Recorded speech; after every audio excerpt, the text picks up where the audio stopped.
you are. And welcome to this guest lecture series that the International Center for Climate Change and Development, together with Independent University Bangladesh, have been running for a while now. We are very pleased to have an eminent speaker with us, Dr. Lisa Schipper from Oxford University, who's been doing a lot of work on adaptation and the links between adaptation and development. She's a lead author of the current sixth assessment report of the Intergovernmental Panel on Climate Change, which would hopefully be coming out by early next year. And in working group 2 in particular on impacts, adaptation and vulnerability. And she's been doing some very interesting work looking at how adaptation to climate change can or sometimes doesn't contribute to fair development. And she's going to give us 3 challenges. Following her presentation, we have 2 eminent discussants. One is going to be Dr. Aditya Bahadur from IIED in the UK, and the other one will be my colleague, Professor Mizan Khan. Apologies for my sore throat. So Lisa, why don't I hand over to you? You can give a little bit more of a background introduction of your work, if you like, and then go into your talk. And then we'll follow it with the 2 discussants, and then we'll open the floor for further discussion. Please go ahead. Okay, thank you, Salim. Thank you so much for inviting me here. I'm really excited to be able to share these ideas with you. I'm sorry, I've stopped sharing my screen for a second because I want to make sure I'm going to share the correct screen. So I just would appreciate if somebody could tell me. I want to make sure that I'm showing you. Let's see. Hang on. Sorry, this should not be so difficult, but for some reason, I'm just coming off of Write Shop with the IPCC colleagues, where we've been sitting down and trying to think about the summary for policymakers for working group 2 on impact, adaptation and vulnerability. And that has inspired some of the thoughts today. So what I've done is I've combined a number of things that I've been working on recently and tried to build it into these thoughts of really about, honestly, frustration about how we can advance thinking about adaptation and development. So in particular, what I'm interested in is the relationship between adaptation and development. So the background to what I'm thinking about today is really these years that I've spent thinking about this, the adaptation and development linkages. I've been working on that since my PhD, in fact, since my master's, I worked on that. So it's been quite a long time. I feel a little bit like it's this thing that's running after me. I'm obviously would be Kyle McLaughlin here, and the bear is like this confusion between adaptation and development that seems to be like chasing me. On the other hand, I felt like I had a grasp of it, but it's sort of not quite there. I think it's also there's a certain amount of frustration with the current, what I think is very empty rhetoric around net zero or nature-based solutions, which I think are the kinds of phrases that can very easily be misused to basically justify very, very little action. But then also, of course, my focus on trying to understand what does climate resilient development mean. It's not just a sustainable development, like a new version of sustainable development. And the reality is that I wonder, to what extent is this phrase also somewhat empty, and how can we actually give meaning to it? So in that regard, I've got 3 challenges that I want to present. So one is that I'll talk about, which is a paper that Sdgs and I and a number of other colleagues, we were 20 authors together, came out in January, but we have been thinking about it for a long time. It was basically a 2 years in production type of work, where we looked at a number of adaptation projects, and we confirmed that we're not doing adaptation right. And I'm saying we as a kind of general international community, but of course, we also know that there are certain actors within that who are more responsible than others. Also, that the focus on development. And last week I had the fortune of being able to actually communicate directly with the UK government's International Development Committee on the relationship between climate change and development. And it strikes me, one of the messages that I wanted to bring forward there was that development is the problem, not climate change, and that we need to rethink development. We don't necessarily need to rethink what we're doing for climate change. And that ideally we would have an international panel or an intergovernmental panel on development rather than on climate change. But it struck me that sort of this implication that development is the problem takes away emphasis from climate change. And for certain governments, this could probably be a problem. And so I thought we'd kind of think a little bit about that. And then finally, I want to put forward this idea that what knowledge we're drawing on is really problematic, and that we need to rethink how we do interdisciplinary research. And that's a kind of another strand of work that I've been doing recently. So just a kind of, I can't see everybody who's there, and I don't know everybody who's here, but if you've spent any time listening to Salim for the last few years, that you will understand that there is incredible inequity in adaptation in the way that it's done. And first of all, we're not all in this together. There are discrepancies between people, big differences in terms of who's most vulnerable. But also, vulnerability is not only about how climate change affects us differently, but also about these underlying root causes of underdevelopment that are different for around the world. And above all, these issues of equity and justice are central, but not sufficiently highlighted, not sufficiently well understood by many of those who are providing the knowledge and information that decisions are being based on.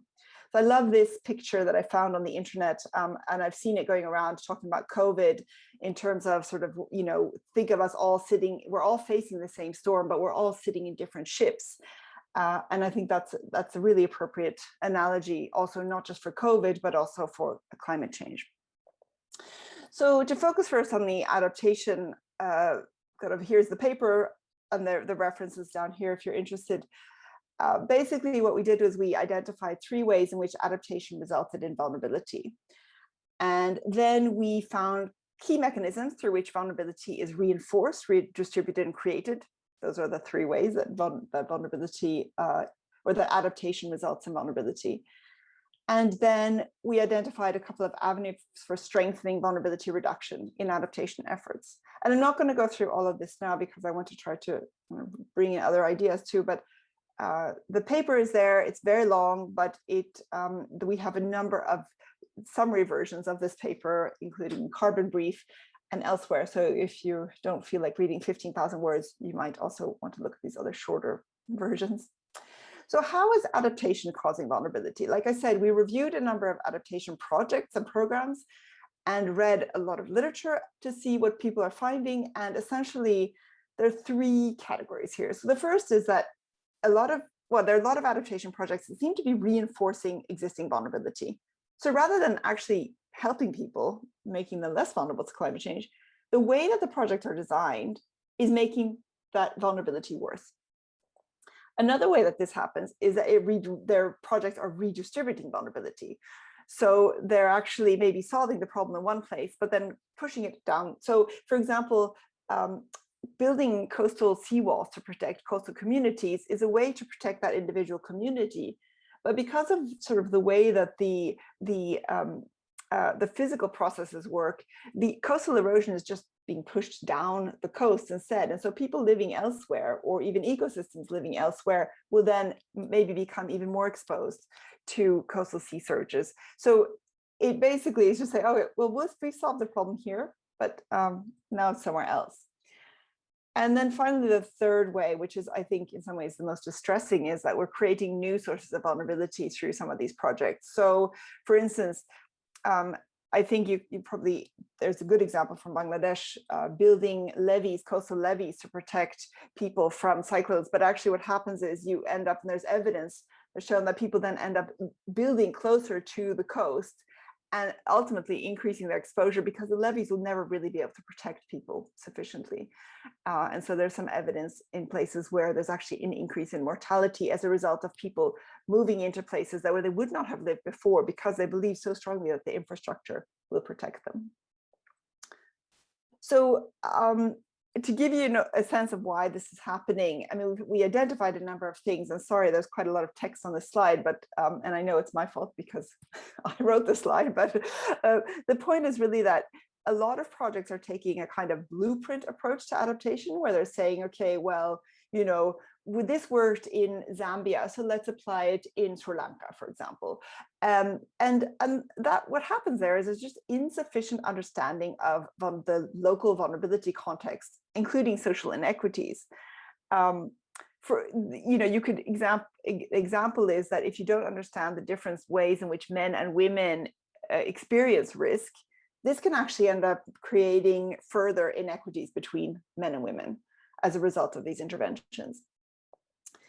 So there's also very little critical analysis or evaluation of the long-term effects, both of potential positive or negative effects, not just on specific project, sort of the beneficiaries of a project, but also elsewhere. So we don't have a very good sense of how these projects, what the consequences are elsewhere of projects.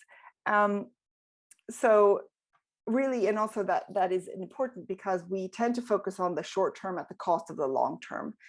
And given that we don't really understand what climate is bringing to us, if we focus on the short term without leaving flexibility for the long term, there is quite a high chance that we're going to be maladaptive. That is, that we're actually going to make the adaptation not just not beneficial, but actually make us worse off. And similarly, there's little, if any, participation by marginalized groups in the design and implementation of adaptation projects. And so all of these things are related to each other, obviously. A lot of agencies will basically just retrofit an adaptation project on top of an existing development project. And we know that adaptation and development are not the same thing. So that means that, what needs to be taken into account for adaptation doesn't actually get integrated into the project sufficiently. And then finally, the big kind of elephant in the room is always, what is successful adaptation? But that kind of has been defined in so many different ways by so many different people. And it's basically, again, gets often aligned with development agendas and turns into a kind of an indicator ticking off exercise. And this is problematic because it doesn't actually show that there's been any positive impact.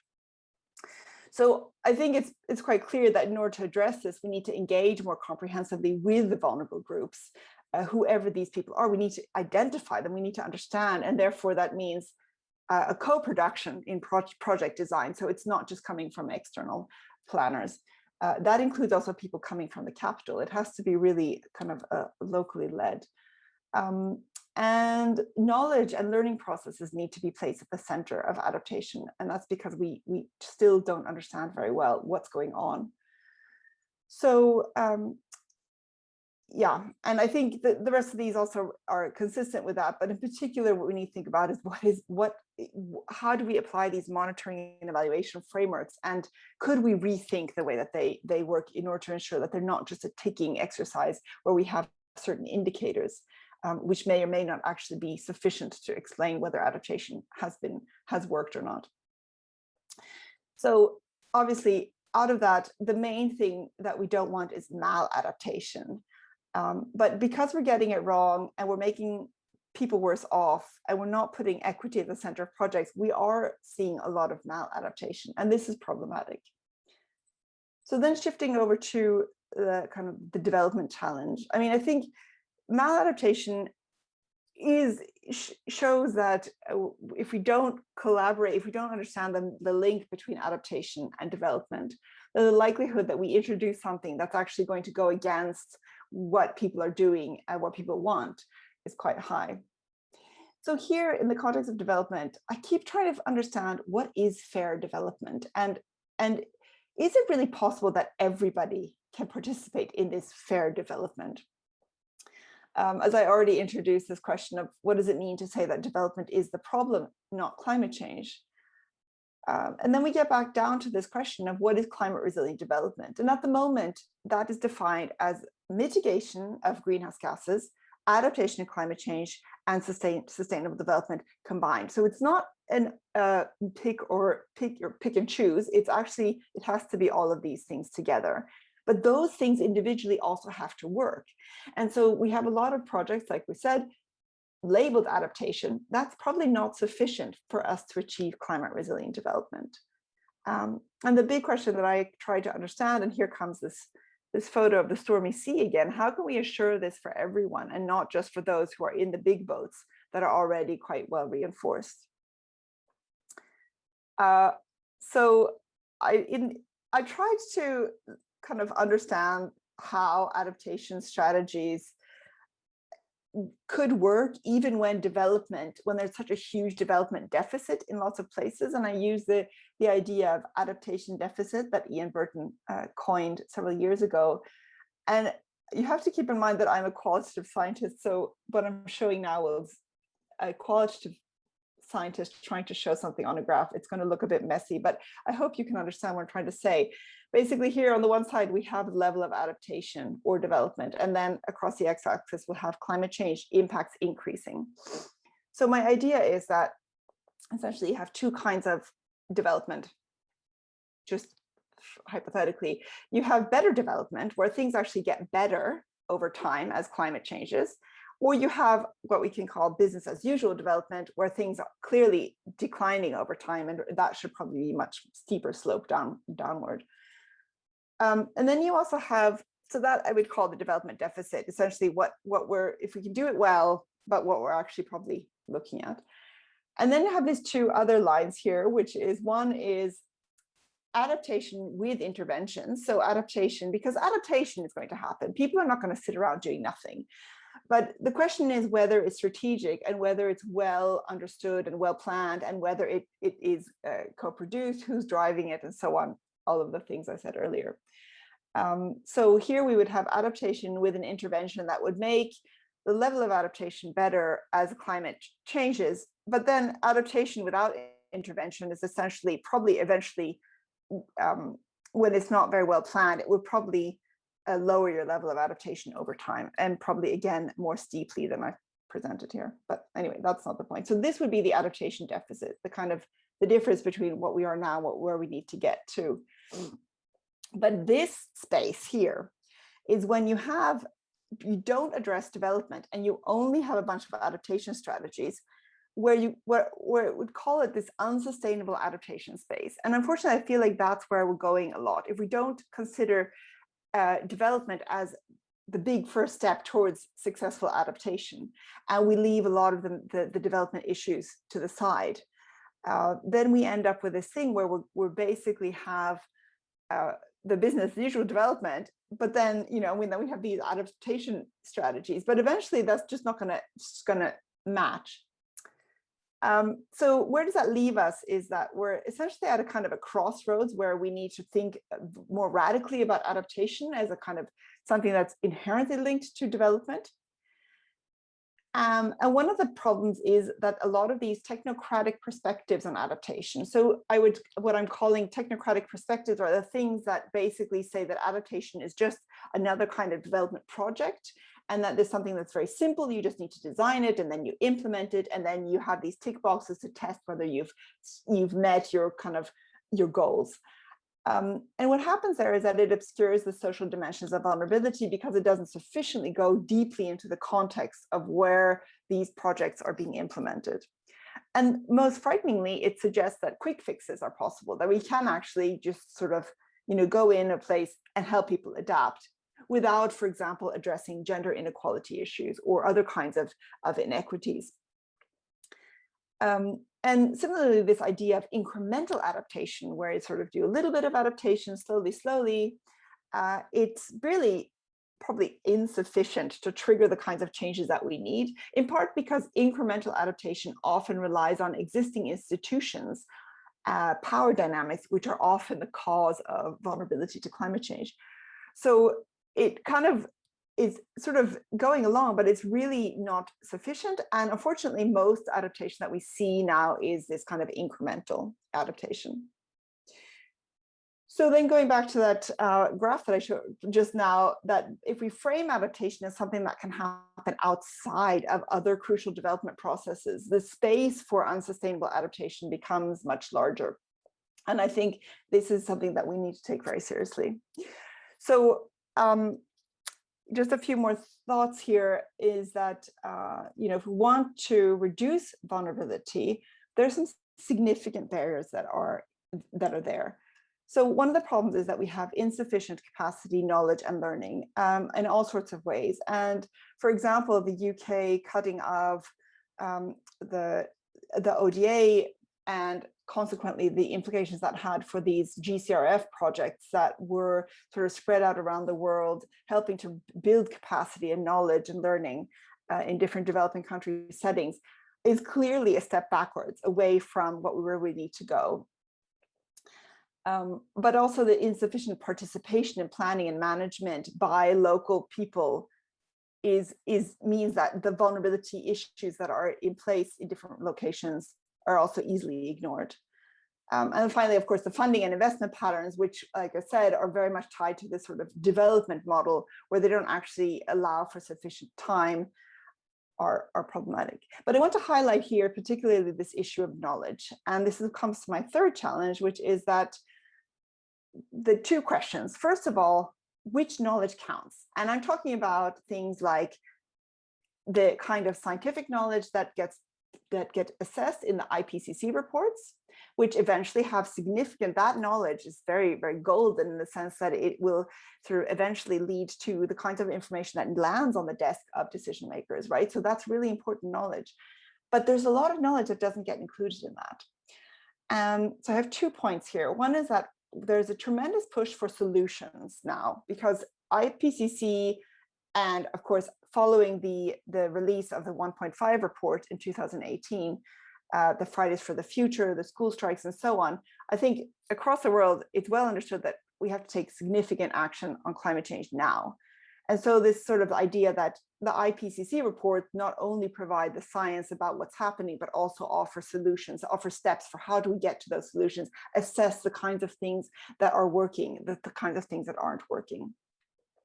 The problem is that this is such the urgent push for this, what's happened is that it's defaulting into a very reductionist singular messages that is basically that A, B, or C work well, and D, E, F don't work so well, rather than understanding that, well, in this context, A might work, but on these days, F works better.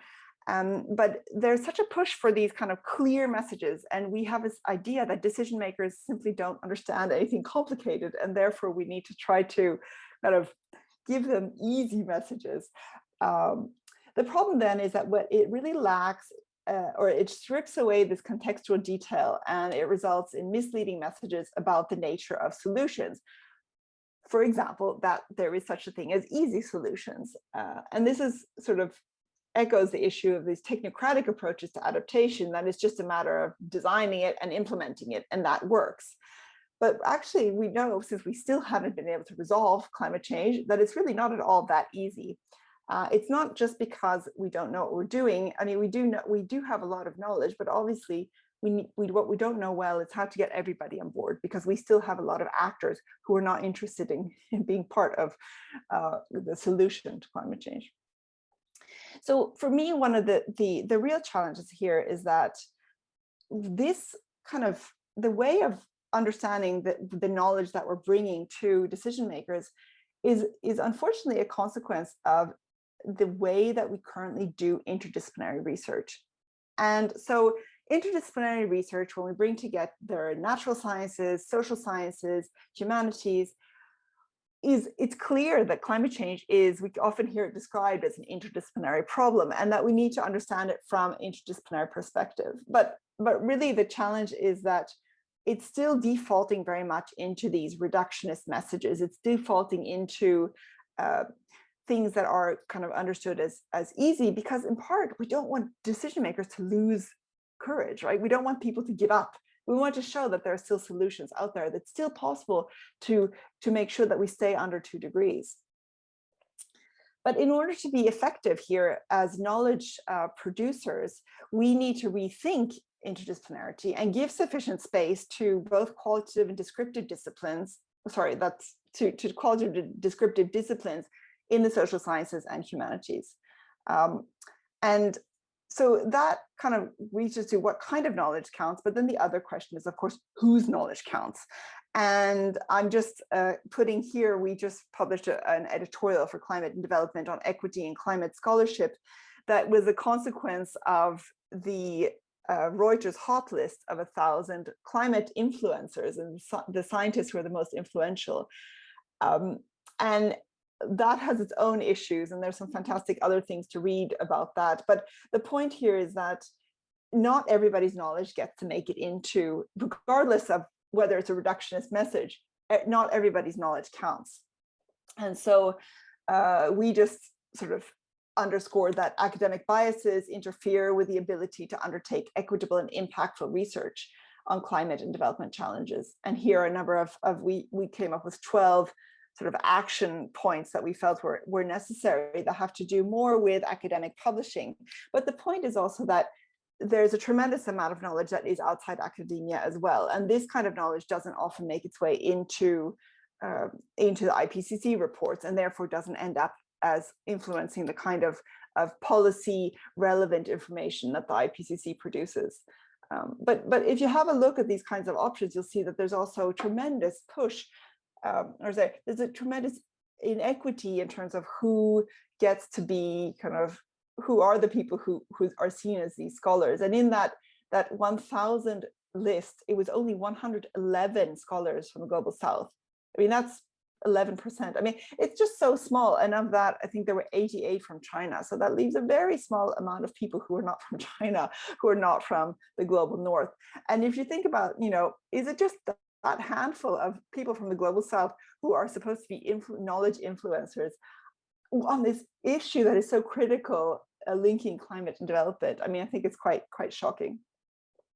So to conclude, I think, because I'm sort of running up against time here, I guess I wanted to get back to this question of climate resilient development. As I said, it's been identified as this combination of adaptation, mitigation, and sustainable development.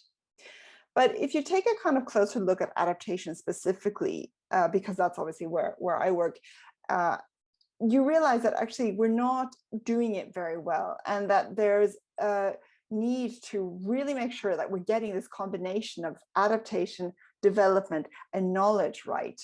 And so I think this is a good example of the kind of sort of micro level knowledge that we need to, or sort of micro level analysis that we need to do in order to be able to advance climate resilient development and move towards climate resilient development. Okay, good. I think that's enough, and hopefully there'll be some comments from the discussants as well. Great. Thank you very much, Lisa, for that wonderful presentation. I should mention that your previous guest lecturer just a few days ago, in fact, was a PhD student at Brown University in Rhode Island in the US, Danielle Falzon, who came in and did her master's with us in Bangladesh and did some field work. And she wrote a very interesting paper precisely on your question of whose knowledge counts, whether it's the practitioner on the ground or even, Bangladeshi so-called experts ourselves who think we know best. A very interesting paper. If you're interested, we can send you the link to the lecture. So now let me invite first Aditya Bahadur, and then Mizan, and then we can open it up for questions. There are some questions in the chat, Lisa, if you want to have a look at them. I'll get back to you later to answer if you want. Aditya, please go ahead. Thank you, Salim Bhai. My name is Aditya, and I work with the International Institute for Environmental Development. I'm very honored to be a discussant today for Lisa's lecture, not least because she has had such a big influence on my own thinking and writing on these issues of climate and development, both from her individual papers and for the journal that she leads and edits. And of course, overall, I love the lecture and I'm familiar with the work that underpins it. So, and I'm a big believer in the key messages of this. But just I'll organize my remarks in terms of 5 things that really I liked about the lecture, and then 5 things that I'd like to challenge and push Lisa a little bit further on. Going through the list of the things that I really liked, I think making sure that we are refocusing and re-emphasizing the importance of the root causes of risk and vulnerability, I think, is critical. In this age of big adaptation projects, it's easy to forget that it is issues of caste, class, gender, power that underpin the issues of risk to climate change.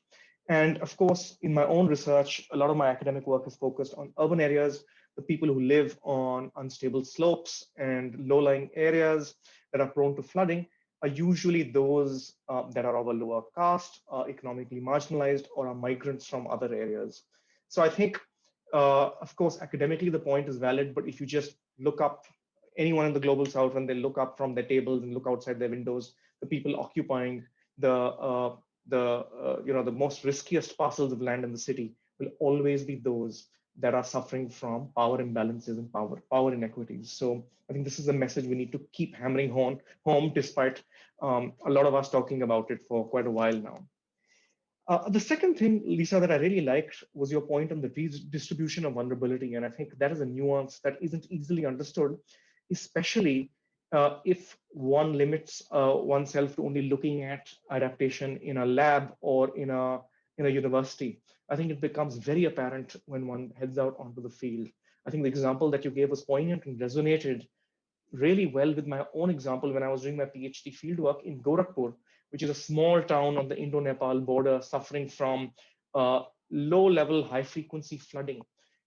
And the Rockefeller Foundation was helping enhance the resilience of the city. And through participatory exercises, they discovered that one of the best ways of enhancing resilience was to fund the development of boundary walls around the houses of people that were in low-lying areas. Very quickly, they discovered that that would lead to the enhanced inundation of poorer people who are living downstream from these people who are going to build boundary walls, whose houses would be inundated to a greater extent because the flood waters would flow past these walled compounds into those compounds that were poorer and not covered by the project area. So these kinds of issues of trade-offs, I think, need center stage. And again, kudos to you for highlighting this in your lecture. Of course, being a researcher myself, I think your emphasis on the role of knowledge and learning is crucially important.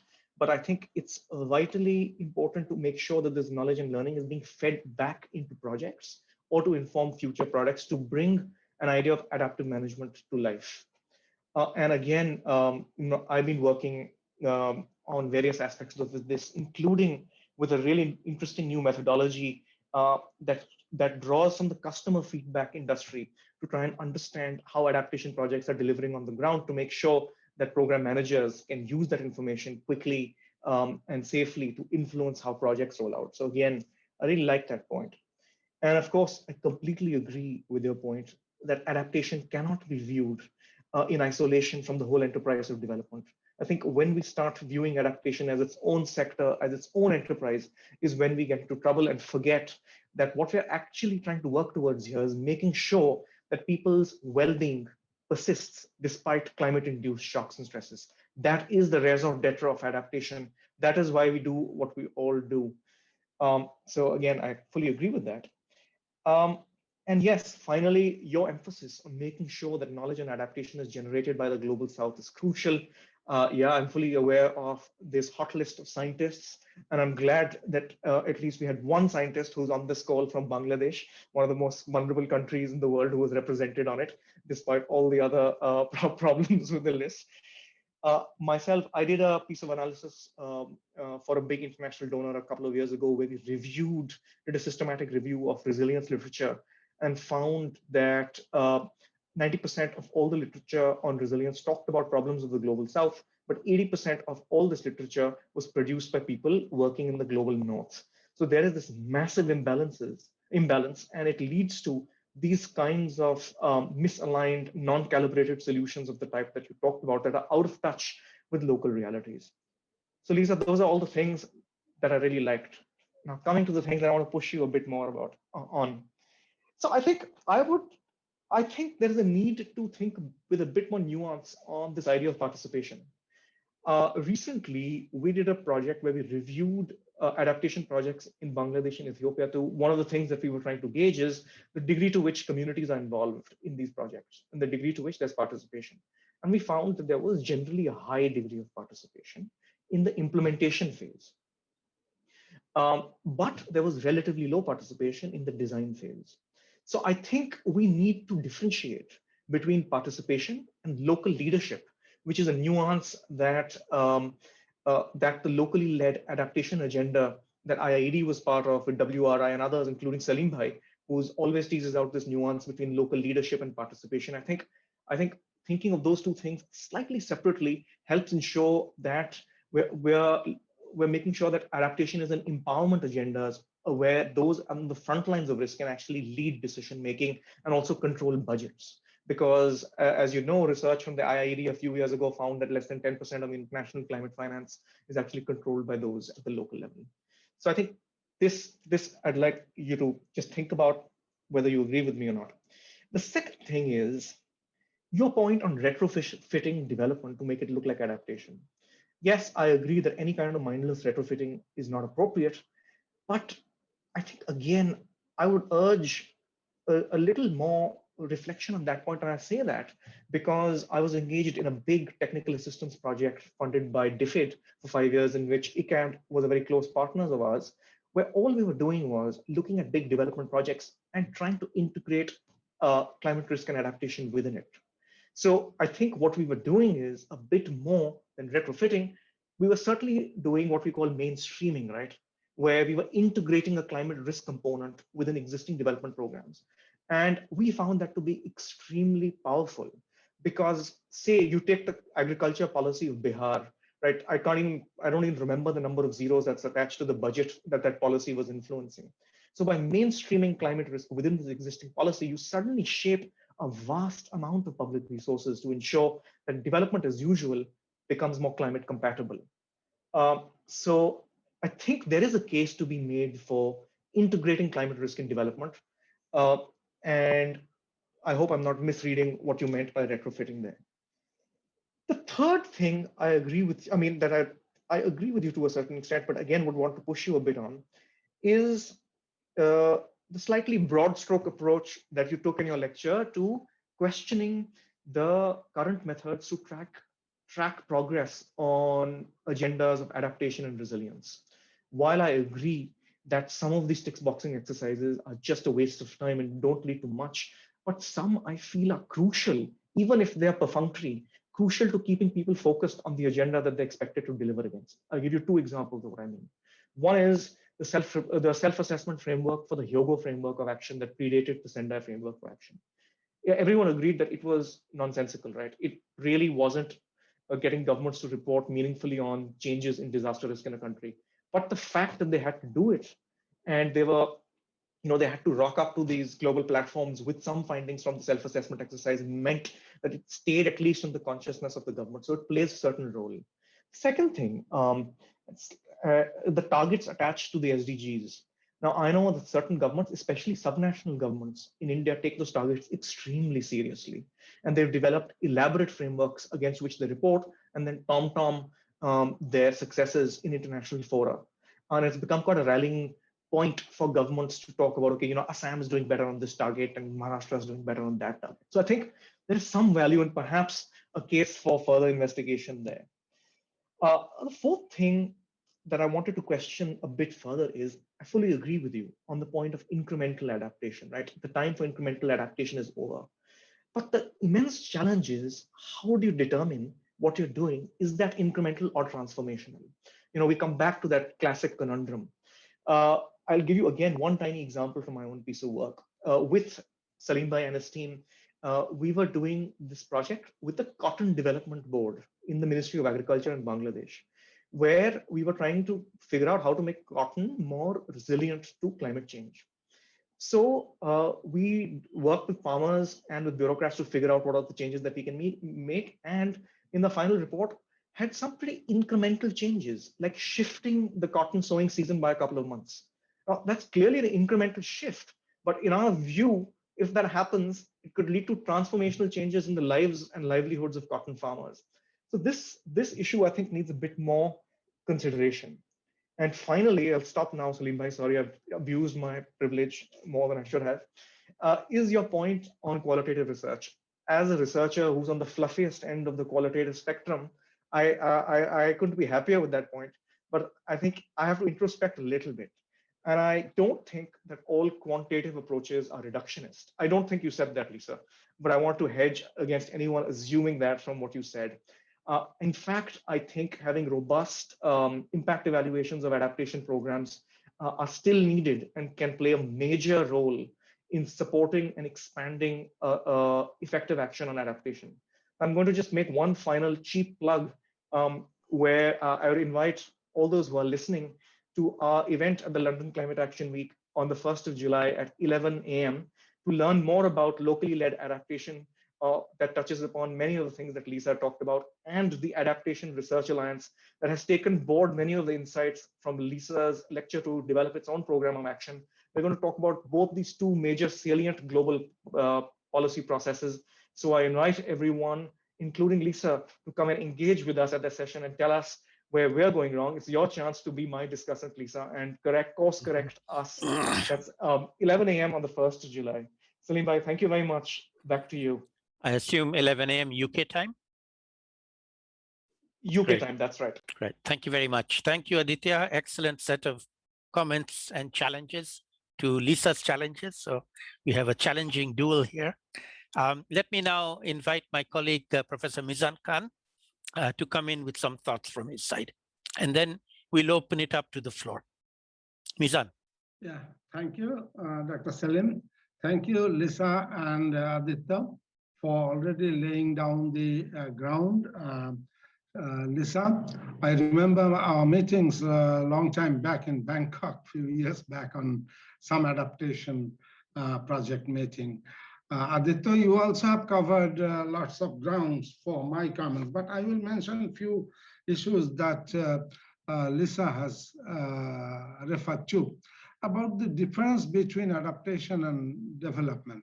Actually, Lisa, you are absolutely right that we have both deficits in development and adaptation, certainly, because vulnerability is a construct not just of a geographical location, but also of social and economic indicators. So we need to look at both at the same time, simultaneously. As a matter of fact, good adaptation leads to good development and vice versa. So we cannot differentiate operationally, but from policy point of view, there is one problem in the sense that adaptation emanates from climate change impacts for which developed countries are supposed to assist us. That is where this blurring of ODA and CF takes place. That there we need to be careful enough. This is one comment. Another comment about your technocratic approach. I absolutely agree. Just a few days back, I attended a World Bank kind of meeting in Dhaka, a webinar on greening Bangladesh. There I was very critical that World Bank's macroeconomic models and sectoral planning with big investments will not do a real adaptation and development, because World Bank does not know how to downscale their development models to local or region-specific designs. That is what the problem is about the World Bank development models. They have a very technocratic, reductionist approach. But if we really want to promote locally led adaptation, overall, if we want to strengthen adaptive capacity, and locally led adaptation is a very kind of efficient vehicle. Evidence already proves that. If we want to do that, and also if we want to promote nature-based solutions, then these World Bank's big models will not do. We need to ground development models to the ground in the sense that we need to look at from regional and a spatial perspective. So we need to focus more on economics of a space, what we call spatial economics. This is without this, we will not get very far.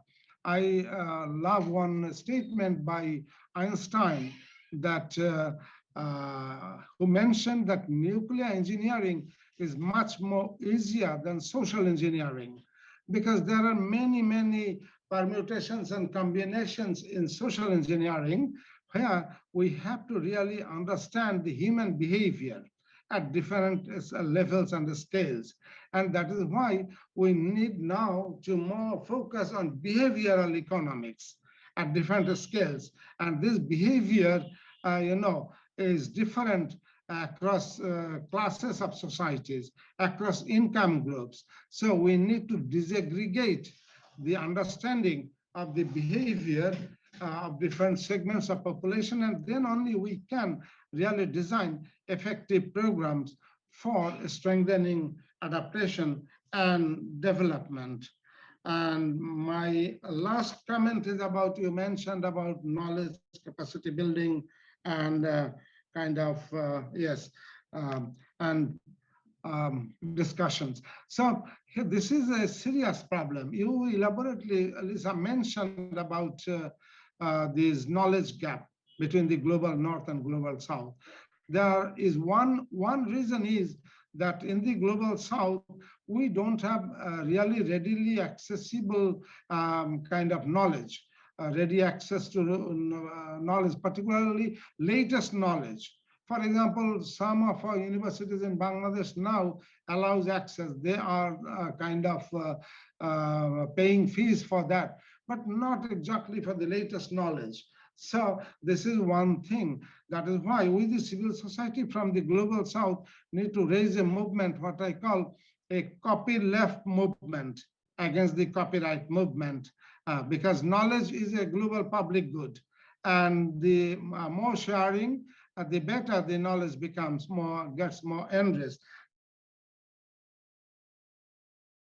So this is another aspect that I wanted to share.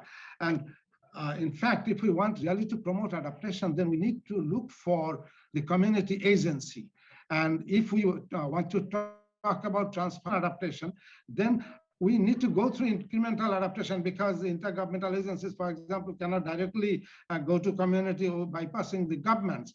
So through incremental adaptation, as Aditya has mentioned, that we need to focus more down to transformative adaptation. And I believe where LLA can really be a vehicle if designed properly. Thank you very much. Thank you very much, Mizan. I think, Lisa, you've got a full plate of questions and challenges to respond to. I'm afraid I'm going to have to drop off exactly on the hour. So I'll ask Professor Mizan if you wouldn't mind concluding at the end if we run over the hour. But before I leave, I want to also make a couple of comments from my side, thanking both Lisa, the lecturer, and Aditya and Mizan, the commentators, on an opportunity that's presenting itself now here in my country, Bangladesh. You may be aware that Bangladesh, the Prime Minister of Bangladesh, has recently taken over the chairmanship of a group of nearly 50 vulnerable countries called the Climate Vulnerable Forum. It's a 2-year stint in which she will chair the group through COP26 this year and COP27 next year in Africa. And one of the things that she has initiated with the group is to try and shift the narrative of these vulnerable countries. They started off 11 years ago as a group of vulnerable countries, most vulnerable countries. They have actually shifted the narrative once already over the last 10 years from most vulnerable to becoming resilient.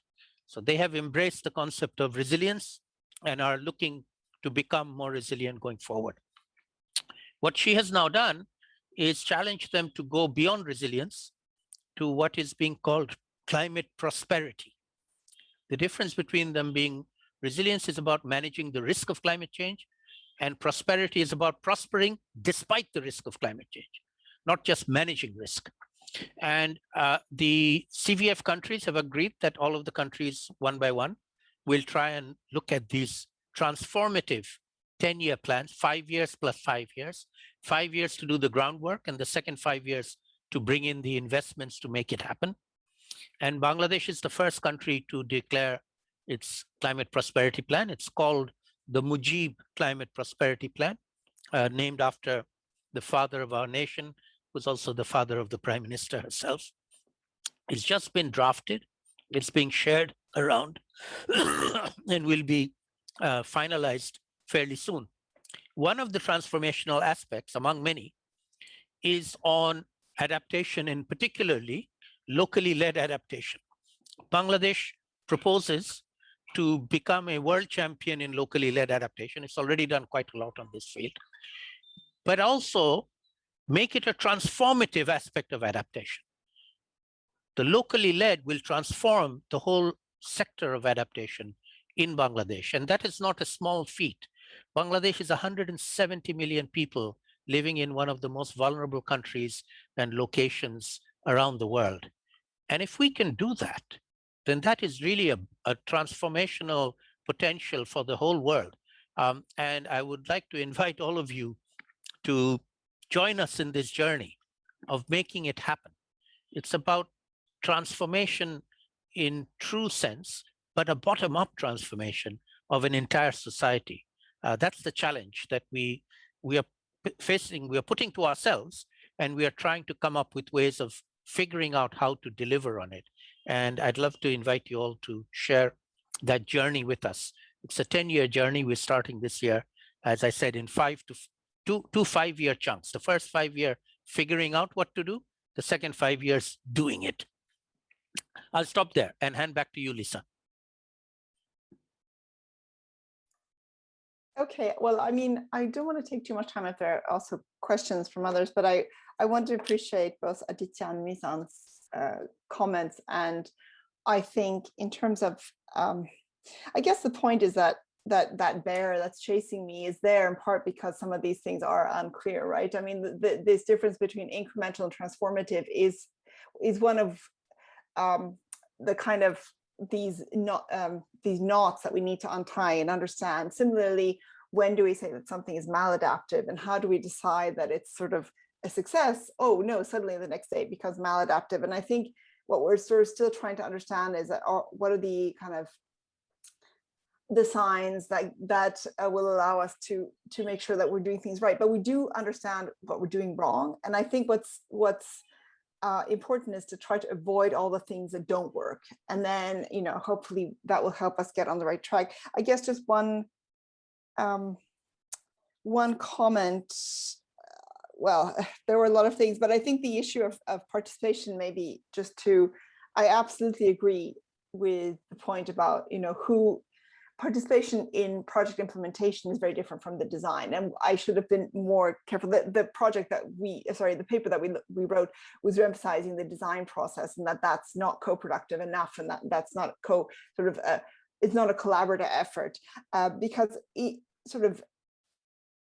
the implementation of projects can often not happen without participation of local people, right? But I mean, whether they get to decide if it works for them or not is another question. And I think one thing that's really missing often is a question of sort of whose aspirations are we asking? Is it this kind of international community's goals, or even the national government's SDG goals, for example, or is it actually the individuals, the people in the villages? What do they want out of their lives? Like, what do they, you know, is there opportunity for their hopes and their dreams also to be there? And I think that's very frequently dismissed as, oh, you don't understand, you know, it's not all about this or that, or just money, you know, climate resilience is more important. But I think it has to be clear to people what it is that's actually going on in these projects. But I don't want to address more, because if there's any, I don't know if you're intending to take questions from the floor as well.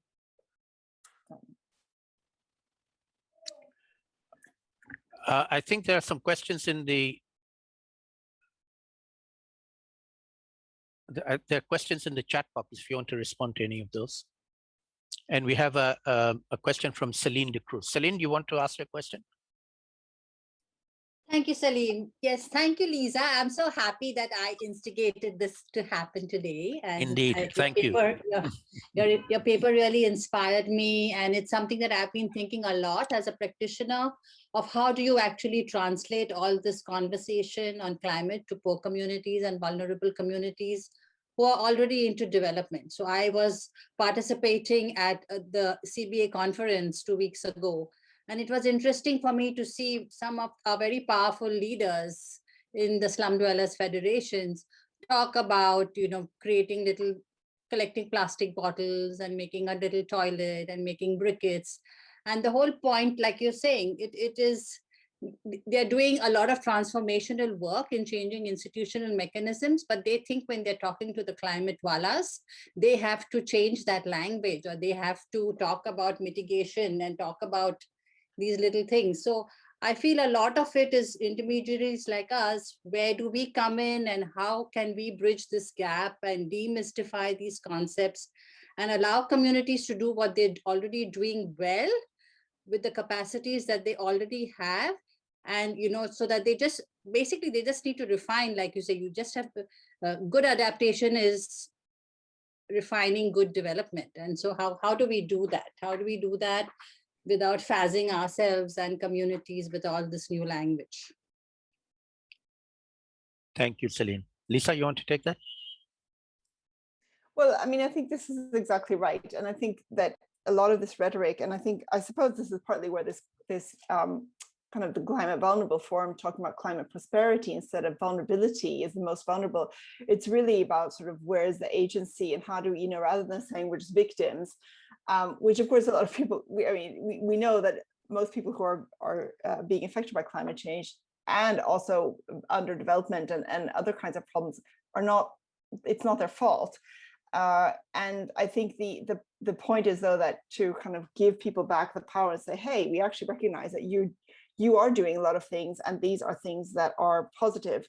And I think that's absolutely right, like you said, Celine, in terms of like, how do we just maybe shift the focus a little bit to make sure that we're actually, it doesn't become maladaptive, because I mean, even like Philip Antwiagi and others have shown, even like spontaneous, what you could call spontaneous adaptation strategies in Ghana actually can be maladaptive. It's not only these kind of people come from outside who are no idea about local context, design something that doesn't fit. It can actually happen just because people also don't really, they don't have the luxury of being able to think more than maybe a season ahead, right? And so that means that they're not really, they can't keep everything into account. Maybe they realize that they're undermining their prospects for future adaptation, but they also have to think about right now to avoid falling into a poverty trap. So I mean, I think it's really about sort of helping to shift the framework a little bit so that people can see a little bit wider and then make the decision with more informed decision.